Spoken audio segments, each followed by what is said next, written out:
Hi, BC family. Welcome to your midweek devotion. This week, I wanted to talk to you about life lessons from Haman. We actually read a chapter last week in our book that we're doing for Faith Club, and it was about Esther. But what really kept popping out to me was Haman. So today, I want to talk a little bit about the life lessons that we can learn from Haman. So Haman was the king's vizier. A vizier is the highest ranking official right under the king. So he's way up there, right? He had everything, wealth, fame, power. He was literally living his best life. But Haman had one thing he couldn't let go of. One thing is all it took to destroy his life: Mordecai. So Mordecai wouldn't bow down to Haman, and Haman had a huge problem with that. He meditated on it. He was consumed by it. It's all he could think about. So he had power and wealth. He was high ranking. Everyone respected him. Everyone else bowed down to him. But his focus was on the one thing. Now you may be thinking, well, Haman was evil. He was prideful, and it was his pride that destroyed him. Maybe. Good portion, yes. But also maybe it was the focus on his one thing that brought down his life. So now let's parallel Haman to our life, right? We have our lives. We have family, a roof over our head, food in our bellies. But then you can say, but I don't have the house. I don't have the child. I don't have the job. I don't have the friends. I don't have the finances or the marriage. And is it bad to want those things? No. But what we have to be careful about is that becoming our one thing, right? Does it consume our thoughts? Is it all we talk about? Is it all we think about? Is that one thing what determines our day and how we react to people or our day? It did for Haman. So much so that he actually hatched a plan to kill off an entire nation, all because Mordecai wouldn't bow down. So I want to continue on to Haman's story and keep paralleling his story to our own. So Esther invited Haman to dine with her and the king for a special banquet or dinner she was throwing for them. So watch what happens in Esther 5:9. Haman went out that day happy and in high spirits. But when he saw Mordecai at the king's gate refusing to stand up or show fear before him, he was filled with wrath against Mordecai. So did you guys catch that? Haman was happy and joyful and walked outside, and boom, there was his one thing. And suddenly his day took a turn. So now let's parallel that with our everyday moments. You wake up, you have a checklist, you're off to a good start to the day, you're happy, you're in high spirits, but someone cuts you off on the freeway. The coffee barista was rude. You didn't get your right order. Your kids threw an attitude. They were late to school. You were late to work. Your boss or your coworkers said things that were offensive and hurtful. The governor, the president, the person in power said or did this. Next thing you know, you're texting a friend. You tell a coworker. You inform your spouse. You share with the neighbor. You post it to social media. And before you know it, your day is done. It's time for bed. And the majority of your day has been consumed with this one thing. It's what you thought about, shared about, talked about. You could barely have a conversation without bringing it up to let someone know your one thing, what's happened to you, right? But the whole time, the whole day, the Holy Spirit was telling you, talk to this person, go down the street, don't park there.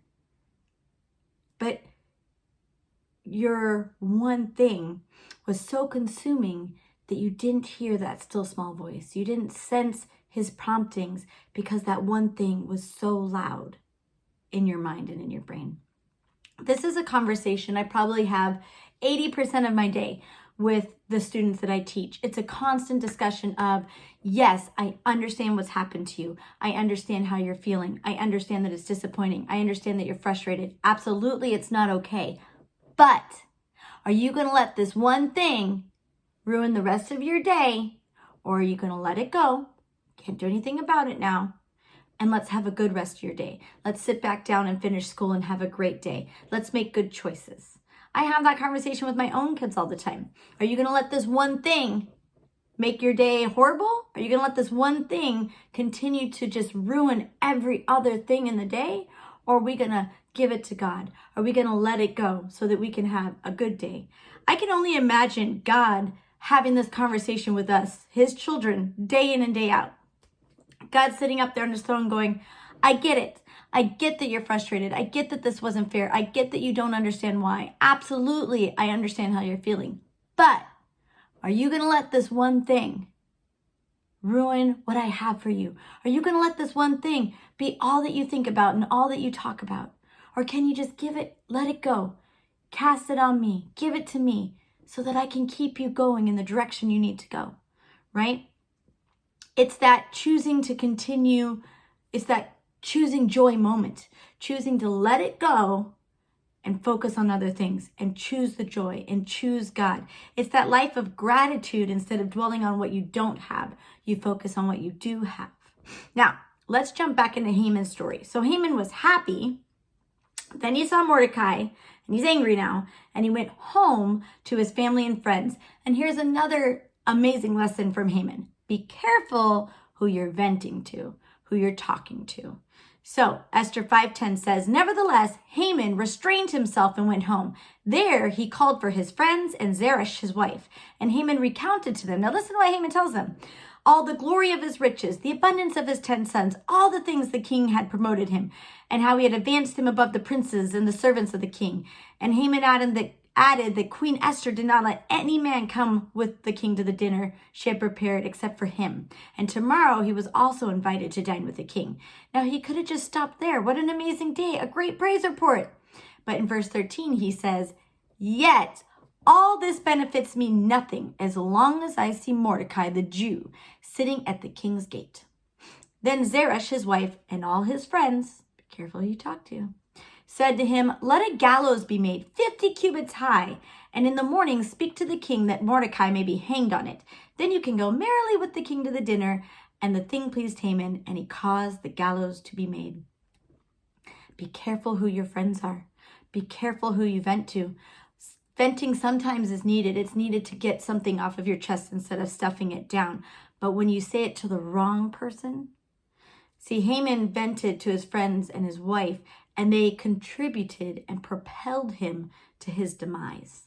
See, the right friends could have said, I understand, but look at what you do have. God can take care of this. See, outside on godly counsel, they're saying, don't tithe. First, you should do this. Spend your money here. Go out to the bars. You'll find a guy there. Take these pills, right? Proverbs 12:26 says, the righteous choose their friends carefully, but the way of the wicked leads them astray. Proverbs 27:17 says, as iron sharpens iron, so a friend sharpens a friend. And in Proverbs 13:20, it says, walk with the wise and become wise. Associate with fools and get in trouble. Be careful who your friends are and be careful who you're talking to. Now, when we focus on our one thing like Haman did, then the devil goes ahead and uses a megaphone to really turn up the volume. He notices when we have that one thing going on. So as you continue on in Haman's story, the king was looking through a book one night and realized that Mordecai had saved his life. And he realized that nothing had been done about it.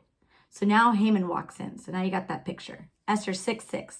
The king said to him, what shall be done to the man whom the king delights to honor?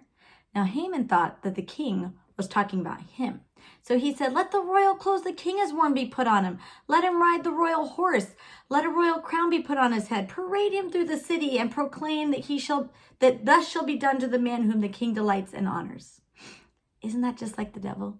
He put a spotlight and turned up the volume on Haman's one thing.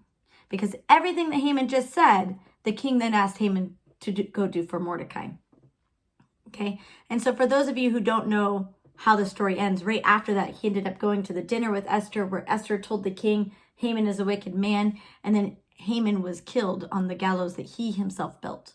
And his money and estate went to Esther, and his signet ring of power went to Mordecai.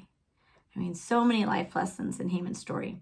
So as we continue on in our week, I wanted to share with you my favorite quote This quote has carried me for 20 plus years. It's always helped me dust myself off, wipe away the tears, let go of the stress and the anxiety and the doubts. And every time I see it and I look at it, I always see so much of God in it. The quote is, "Life is like a camera. Focus on what's important. Capture the good times. Develop from the negatives. And if things don't work out, you take another shot." So focus. You keep God and His Word your focus, not the one thing. If your body is hurting, you focus on the healing. You don't have enough time in a day, you focus on that God said He will lengthen your days, and that goodness and mercy will follow you everywhere that you go. If your energy is lacking, then you take your camera and you focus on that same Spirit that raised Christ from the dead, because He's dwelling in you and quickening you. It said a camera captures, right? It's like capture the good moments. Sometimes the fails, the fights, the hurts, and the misses is all we see in a day. But when we capture and keep hold of the good, when we let go of our one thing and focus on all the other amazing things, the hugs, the smiles, the accomplishments, no matter how small, then at night, at the end of our day, when we're going back through our snapshots, we get to only see what God sees, the good and the blessed moments of our day. And in turn, we can turn and then thank God for those beautiful moments, because that's what we captured. It said develop from the negatives. Develop or grow through your negative moments. Let them be teachable moments. And lastly, with the camera, you can take another shot. You can always take another shot. If the day or the week isn't going as planned, if things don't work out, it's okay. God's grace and favor are with you, not your accomplishments. So move forward in God and replace a bad photo with a fresh one. So this week, I hope that you learn a lot from Haman, that you let go of that one thing. Because if you go all the way back to Haman's story, if he had just walked out and decided to let it go, to not be petty about the fact that Mordecai is the only one that wouldn't stand and bow down to him, I wonder how differently his life would have turned out. So take your camera of life today and make sure that you're focusing on the good. You're capturing the good. You're growing through the negative. And always, always know that with God, it's not a one and done. You always have another shot with God. He has a plan and a purpose for you. Have a great week.